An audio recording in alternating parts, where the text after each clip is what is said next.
जी नमस्कार। एक साथ दो बवाल खबर। जी हाँ, पावर स्टार और दबंग स्टार का भी भैया तूफान तो हल्का तबाही। तो जैसा कि जो है एक गाना जो आ रहा है पावर स्टार का, कौन कंपनी पर, PRA फिल्म्स, जिस गाने का नाम है, पोस्टर पर आप देख सकते हैं।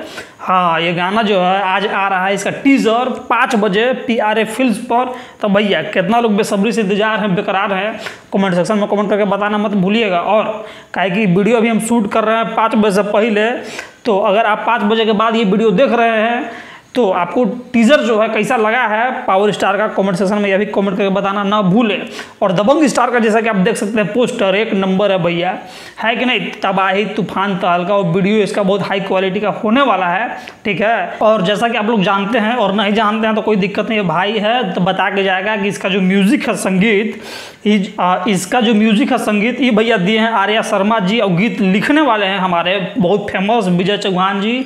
और फीमेल सिंगर हैं भैया कौन, तो शिल्पी राज जी। और हमारे दबंग स्टार तो है ये हैं। तो कितना लोग पावर स्टार का इंतजार कर रहे हैं और भैया कितना लोग दबंग स्टार का इंतजार कर रहे हैं, और कितना लोग हैं कि दोनों का इंतजार कर रहे हैं, कमेंट में बताइए। और भाई का बात बढ़िया लगा है, भाई को सपोर्ट करना चाहते हैं तो लाइक शेयर सब्सक्राइब करके जाइएगा। मिलते हैं आपसे अगली बार, तब तक जय हिंद, नमस्कार।